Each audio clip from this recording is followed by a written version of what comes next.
ইয়া রাসূলুল্লাহ, ইয়া হাবিবাল্লাহ, নবী গো, এই জান্নাতের ফল কি সেটা তো বুঝতে পারলাম না।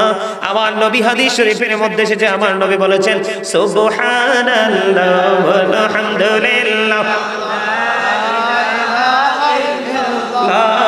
সুবহানাল্লাহ ওয়ালহামদুলিল্লাহ লা ইলাহা ইল্লাল্লাহ, আর জোরে ইল্লাল্লাহ।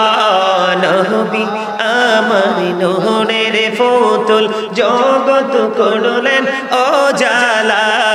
নবী আমার নূরের ফুতুল, জগৎ করলেন ও জালা। রোজ হাসরে করবেন তিনি উম্মতের ফয়সালা। সুবহানাল্লাহ ওয়ালহামদুলিল্লাহ সুবহানাল্লাহ ওয়ালহামদুলিল্লাহ লা ইলাহা ইল্লাল্লাহ লা ইলাহা ইল্লাল্লাহ। নামের সাথে নাম মিশাইয়া যারে আল্লাহ পাঠাইলা। নামের সাথে নাম মিশাইয়া যারে আল্লাহ পাঠাইলা। যে আল্লাহ দুস্ত বলে তাহার প্রেমে মজিলা। সুবহানাল্লাহ ওয়ালহামদুলিল্লাহ লা ইলাহা ইল্লাল্লাহ মুহাম্মাদুর রাসূলুল্লাহ সাল্লাল্লাহু আলাইহি ওয়াসাল্লাম। জোরে জোরে বলুন আলহামদুলিল্লাহ।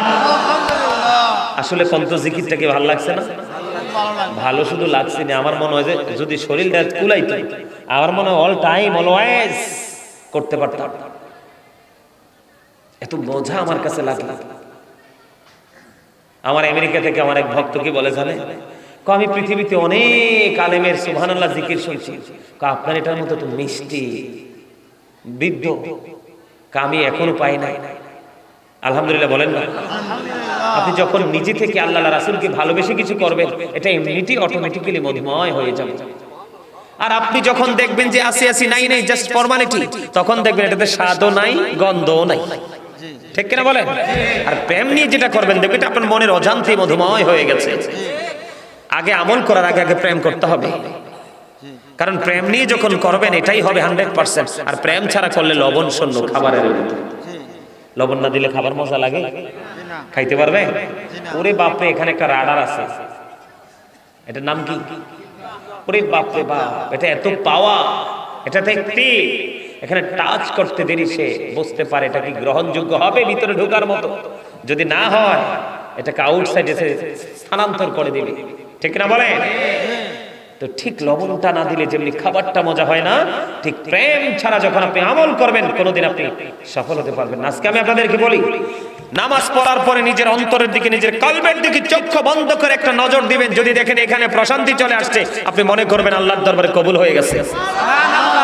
আর আপনি নামাজ পড়ে বের হইছেন কিন্তু এদিকে তাকাইতেই পারছেন না, আপনি কোন দুনিয়া আছেন নিজেও জানেন না। আজকে এই বিষয়ে একটু আলোচনা করব, শুনবেন? রাজি আছেন তো সবাই? বন্দরে আমার মূল আলোচনায় চলে যেতে চাই। বর্তমানে নামাজি দেখতে পাই অন্যায় করে, বর্তমানে নামাজি দেখতে পাই সুদ খায়, বর্তমানে নামাজি দেখতে পাই মিথ্যা কথা বলে, বর্তমানে নামাজি দেখতে পাই বন্ধু নিজের বন্ধুকে বিজয়ী করার জন্য মিথ্যা সাক্ষ্য দিতে চলে যায়। আছে না নাই? বন্ধুরে আমার, এই সমস্ত নামাজি যাদেরকে বলা হয় নোংরা নামাজি, নামাজটা তাদের কাছে জাস্ট একটা ফর্মালিটি মনে হয়। কি মনে হয়? কথা বলেন। নামাজটা তাদের কাছে জাস্ট একটা